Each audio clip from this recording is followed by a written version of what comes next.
Hi, എല്ലാവർക്കും മീഗോസ് ക്രേവിങ്സിലേക്ക് സ്വാഗതം. അപ്പോൾ ഇന്ന് ഞാൻ വെക്കാൻ പോകുന്നത് മട്ടൻ മസാലയാണ്. അപ്പോൾ നമുക്ക് പോകാം വീഡിയോയിലേക്ക്. മട്ടൻ മസാല തയ്യാറാക്കാൻ വേണ്ടിയിട്ട് 1 കിലോ മട്ടനാണ് ഞാൻ എടുത്തിട്ടുള്ളത്.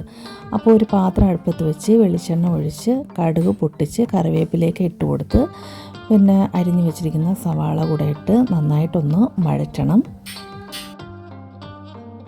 അപ്പോൾ ഇപ്പോൾ തന്നെ ഞാൻ ഉപ്പ് ചേർത്ത് കൊടുക്കുകയാണ്. പിന്നെ ആ ഉപ്പും കൂടെ ഇട്ട് സവാള നന്നായിട്ടൊന്ന് വഴറ്റണം.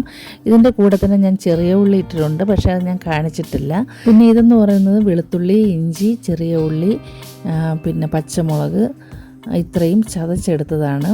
അതും കൂടെ ഞാൻ ഇതിലോട്ട് ഇട്ട് കൊടുക്കുകയാണ്. എന്നിട്ടൊന്ന് നന്നായിട്ടൊന്ന് വഴറ്റി കൊടുക്കണം. അതിനുശേഷം തൊണ്ടൻ മുളക് കീറിയത് ഇതിലോട്ട് ചേർത്ത് കൊടുത്തു. ഇനി കഴുകി വൃത്തിയാക്കി വെച്ചിരിക്കുന്ന മട്ടൺ നമുക്ക് ഇതിലോട്ട് ഇട്ട് കൊടുക്കാം. ഒന്ന് ഇളക്കിയതിന് ശേഷം ഞാനൊന്ന് മൂടി വെച്ച് കൊടുക്കുകയാണ്. എന്നിട്ട് വീണ്ടും മൂടി തുറന്ന് ഒരു അരമുറി നാരങ്ങ അതിലോട്ട് നീര് പിഴിഞ്ഞൊഴിക്കുകയാണ്. പിന്നെ ഇതിലോട്ട് ചേർത്ത് കൊടുക്കുന്നത് കുറച്ച് മസാലയാണ്. അപ്പോൾ ഈ മസാലയ്ക്ക് വേണ്ടിയിട്ട് പെരുംജീരകം, പട്ട, ഏലക്ക, ഗ്രാമ്പു ഇതെല്ലാം കൂടെ ഇട്ട് ഒന്ന് വറുത്തതിന് ശേഷം പൊടിച്ച് അതിലോട്ട് ചേർത്ത് കൊടുത്തു. എന്നിട്ട് ഒന്ന് ഇളക്കിയതിന് ശേഷം പിന്നെ നമുക്ക് ചേർത്ത് കൊടുക്കണം മല്ലിപ്പൊടി, മുളക് പൊടിയാണ്.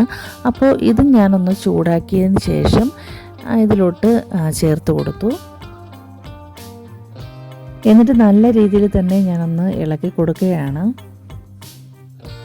നമ്മളിതിൽ വെള്ളം ഒട്ടും ചേർക്കുന്നില്ല. വെള്ളത്തിന് പകരം തേങ്ങാപ്പാലാണ്. അത് നമുക്ക് അവസാനമാണ് ചേർത്ത് കൊടുക്കേണ്ടത്.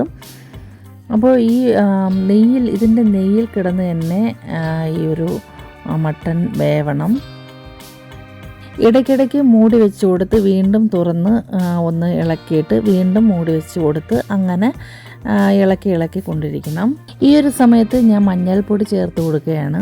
എന്നിട്ട് ഒന്നുകൂടെ ഒന്ന് ഇളക്കിയതിന് ശേഷം കുറച്ച് ക്യാപ്സിക്കവും 2 ചെറിയ തക്കാളിയും കൂടെ അരിഞ്ഞ് ഇതിലോട്ട് ചേർത്ത് കൊടുത്തു. എന്നിട്ട് വീണ്ടും അതൊക്കെ ഒന്ന് യോജിപ്പിച്ചതിന് ശേഷം പിന്നെ ചേർത്ത് കൊടുക്കാനുള്ളത് രമ്പയിലയാണ്. അപ്പോൾ രമ്പയില മുറിച്ചിട്ട് കൊടുക്കണം. പിന്നെ മല്ലിയിലയും ചെറുതായിട്ട് അരിഞ്ഞത് ചേർത്ത് കൊടുത്തതിന് ശേഷം ഇനി അവസാനം ചേർത്ത് കൊടുക്കേണ്ടത് തേങ്ങാപ്പാലാണ്.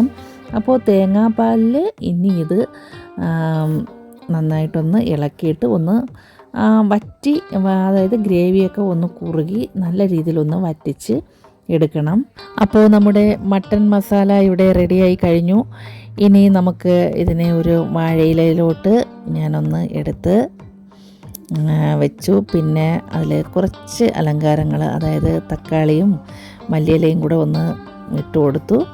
അപ്പോൾ നിങ്ങൾക്ക് എല്ലാവർക്കും ഈ വീഡിയോ ഇഷ്ടപ്പെട്ടു എന്ന് വിശ്വസിക്കുന്നു. പുതിയൊരു വീഡിയോ ആയിട്ട് പിന്നീട് കാണാം. Good bye.